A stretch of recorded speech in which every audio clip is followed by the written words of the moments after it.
Bonjour à tous et bienvenue dans cette nouvelle vidéo. Dans cette capsule, nous allons voir ensemble tout ce qu'il faut savoir sur le compte personnel formation, encore appelé CPF. Nous allons voir en détail le compte personnel formation, c'est-à-dire son mode de fonctionnement, mais aussi son mode de financement. Nous allons notamment voir ensemble à qui il s'adresse, et comment vous allez pouvoir l'utiliser pour vous former au quotidien. Pour commencer, donnons une petite définition du CPF. Le CPF est le compte personnel formation. Il a été mis en place le 1er janvier 2019. Il permet aux salariés souhaitant changer de métier ou de profession, de financer des formations certifiantes en lien avec leur projet. Le compte personnel formation a ainsi remplacé le CIF, qui était le congé individuel de formation. Le compte personnel formation permet une continuité de financement des formations de reconversion avec congés associés.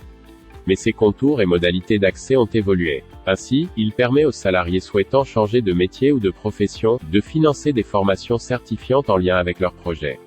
Dans ce cadre, le salarié peut bénéficier à la fois d'un droit à congé, et d'un maintien de sa rémunération pendant la durée de l'action de formation.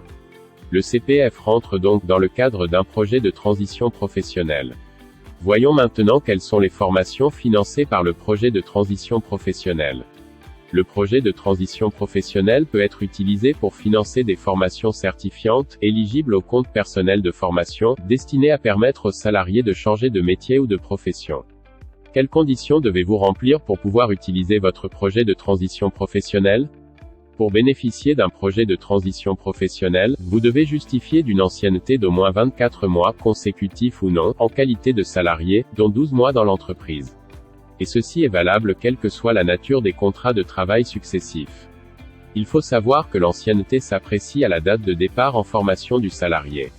En revanche, et par dérogation, il faut savoir que des modalités particulières d'ancienneté sont prévues, pour les salariés souhaitant réaliser leur projet de transition, à l'issue de leur CDD et pour les salariés intérimaires ou intermittents du spectacle. Les conditions sont similaires à l'ancien congé individuel de formation. En revanche, il faut savoir que la condition d'ancienneté n'est pas exigée pour un certain nombre de situations. Ainsi, sont exonérées des conditions d'ancienneté les personnes bénéficiaires de l'obligation d'emploi des travailleurs handicapés. Exonération également pour les salariés licenciés pour motif économique ou pour inaptitude, n'ayant pas suivi de formation entre leur licenciement et leur nouvel emploi. Nous allons voir maintenant les démarches à accomplir auprès de votre employeur, pour bénéficier de votre projet de transition professionnelle. Lorsque la formation souhaitée comporte une interruption continue de travail de plus de 6 mois, le salarié doit adresser une demande écrite à l'employeur, au plus tard 120 jours avant le début de l'action de formation. Lorsque la formation souhaitée comporte une interruption continue de travail de moins de 6 mois, ou que celle-ci se déroule à temps partiel, le salarié doit adresser une demande écrite à l'employeur, au plus tard 60 jours avant le début de l'action de formation. Donc, pensez bien à respecter ces délais. Par ailleurs, l'employeur doit répondre au salarié dans les 30 jours suivant la réception de la demande de congé. En l'absence de réponse de l'employeur dans le délai imparti, l'autorisation de congé est acquise de plein droit. Maintenant, nous allons aborder une question que vous vous posez sans doute. Est-ce que votre employeur peut vous refuser une demande de congé pour projet de transition professionnelle ? Eh bien oui, il peut refuser votre demande de congé dans le cadre d'un projet de transition professionnelle. Mais dans le cas où vous ne respectez pas les conditions d'ancienneté ou de demande d'absence. Dans ce cas, votre employeur peut proposer un report du congé, dans la limite de 9 mois, dans plusieurs cas prévus par la loi. Ainsi, si votre employeur estime que cette absence pourrait avoir des conséquences préjudiciables à la production et à la marche de l'entreprise pour effectifs simultanément absents, alors il peut refuser votre demande.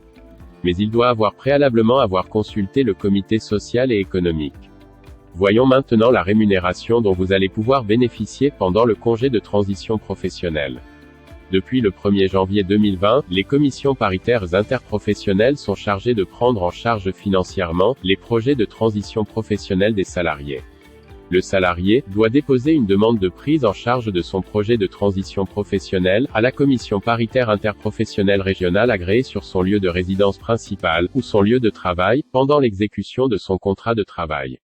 Lorsque la formation est réalisée sur le temps de travail, le bénéficiaire d'un congé de transition professionnelle peut bénéficier d'une rémunération, dès lors qu'il a obtenu l'accord de la commission paritaire interprofessionnelle régionale. Cette rémunération est conditionnée à l'assiduité du salarié à la formation ou au stage demandé, pour obtenir la certification visée. Dans les entreprises de 50 salariés ou plus, la rémunération et les cotisations sociales légales et conventionnelles sont versées directement aux salariés par l'employeur, qui sera ensuite remboursé par la commission paritaire interprofessionnelle régionale. Dans les entreprises de moins de 50 salariés, l'employeur continue également à verser directement la rémunération et les cotisations sociales légales et conventionnelles à son salarié parti en formation. Il pourra toutefois, à compter du 1er mars 2020, demander à la commission paritaire interprofessionnelle régionale le versement d'avance sur le remboursement de la rémunération. Pour les salariés des particuliers employeurs, la rémunération est versée directement par la commission paritaire interprofessionnelle régionale. La commission paritaire peut également prendre en charge les frais de transport, de restauration et d'hébergement occasionnés par la formation suivie par le salarié qui exécute un projet de transition professionnelle.